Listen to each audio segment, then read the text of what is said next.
Pokemon Pocket's newest set, Spacetime Smackdown, just dropped. There's a lot of really cool Pokemon cards in it, but finding the best one can be kinda tricky. Today, I'll be listing off the top 10 best Pokemon in the set, in my opinion, as well as some honorable mentions. I won't be mentioning any of the new trainer cards in this video because I kinda want to do a whole video on their own. I feel like comparing trainer cards, or maybe a supporter or tool card, to a Pokemon is kinda like comparing apples to oranges. How can I rank the value of a card like Mars to the value of a Pokemon like Cresselia? They do totally different things, and it's a little bit confusing whenever you really get into it. With that being said, however, let's check out the top 10 cards. Starting with our honorable mentions, we have Dusknoir. Dusknoir's ability allows you to move damage counters from your Pokemon to it. This effect is really neat, but it being a stage 2 makes it tricky to get into play. And I can't really think of a great way to take advantage of it past being the best source of healing for bulky Pokemon EX. However, if we do get a card in the future that allows us to put a Pokemon back into our hand, or discard it without giving up a point, I could see Dusknoir having a place in the meta, soaking up damage and then dismissing itself.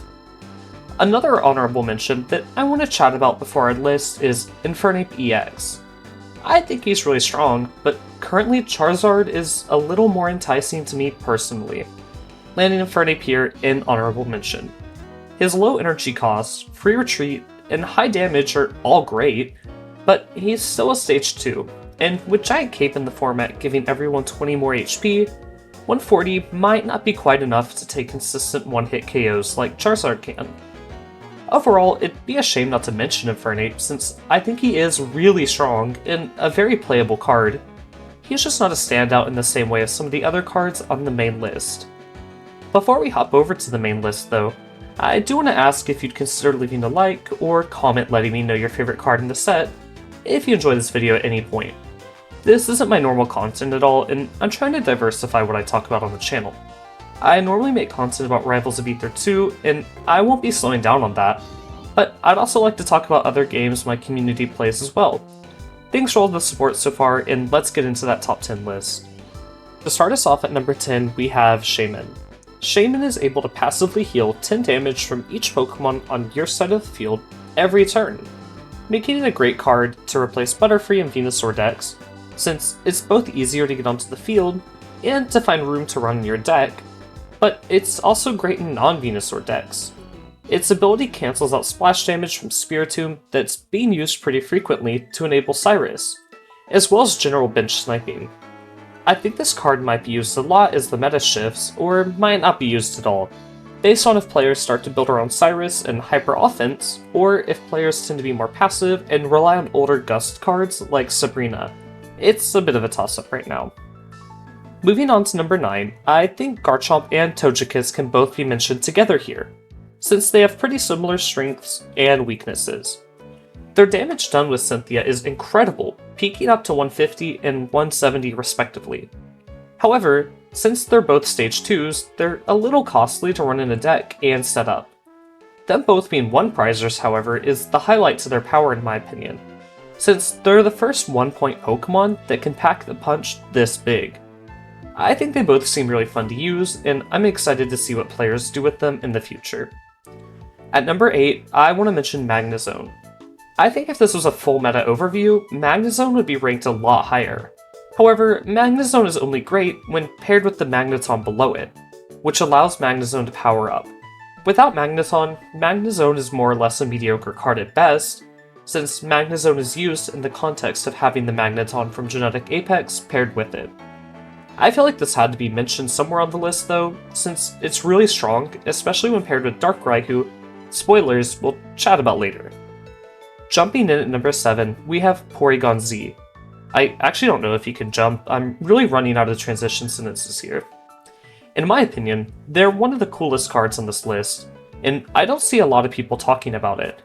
It does a solid 80 damage, but also randomizes your opponent's next energy.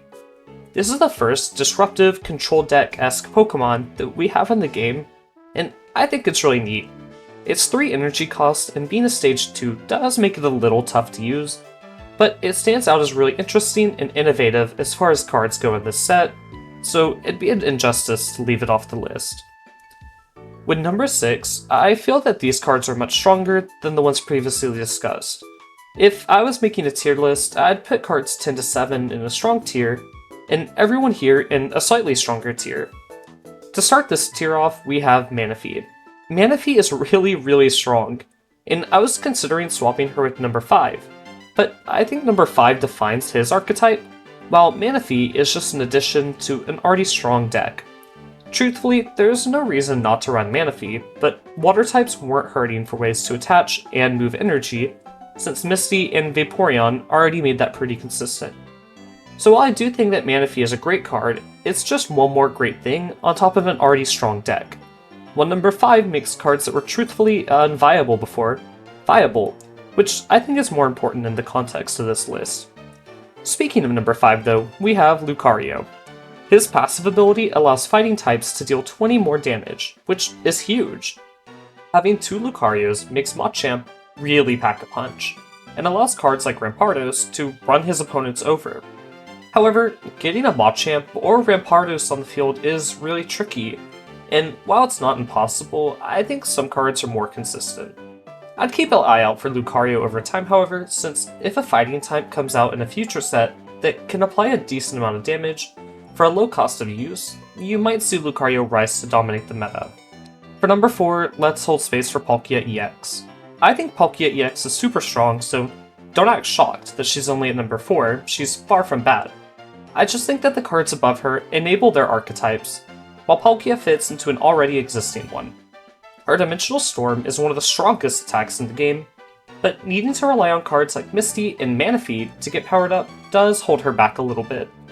I think running at least one Palkia in any water deck is a must, but water was already a powerful type, so I don't think Palkia herself defines the type in the same way that Mewtwo defines Psychic, or Celebi defines Grass. I might be wrong though. Moving on to number 3, we have Spiritomb. Spiritomb's a great Pokemon to lead the game with, and pairs really well with setting up for a Cyrus down the road. In the past, decks have opted to lead Druddigon or Farfetch while they power up their main attackers, and got supportive Pokemon all ready to go. But I think Spiritomb is a better option in most, if not all decks. I have it this high up due to its ease of use and splashability, not necessarily due to it carrying one particular deck or archetype. However, I do think it's really strong, and I think over time, decks will have to find ways to deal with it if they want to keep up. With that being said, I think it's time to talk about number 2, Dialga EX. Dialga EX has formed his own archetype and made it to number 2 on our list. Attaching 2 energy each turn to the bench is a huge buff to steel decks, and to normal type Pokemon that find themselves unable to meet high energy costs. This opens up tons of Pokemon like Melmetal, Tauros, and even Porygon 2 that might have had a hard time in the past. I have Dialga this high not because I think he's going to break the meta, but because I think he enables so many other cards and is our most consistent way to attach energy besides Manaphy currently. I'm sure a lot of you are either skipping to this part of the video to see number 1, or know what's coming, since I mentioned it earlier, but Darkrai EX is an incredibly powerful card, enabling an entirely new way to play the game with on-demand passive damage, great bulk, and flexible usage. Players recently have been pairing it with Magneton, allowing Magneton to power itself up while Darkrai snipes opponents before evolving to Magnezone and taking kills. If played correctly, Darkrai decks can take up to 3 points in one turn, leaving very little room for counterplay. I find this card personally to be a great example of meta warping, since every deck is now scrambling to come up with counterplay. That just about wraps up our list. Thanks so much for watching! I know this isn't my normal content, but it means the world that you checked it out and you supported the channel and the video. I plan on making more Pokemon and gaming content, so if you rocked with that one, maybe hit the subscribe button.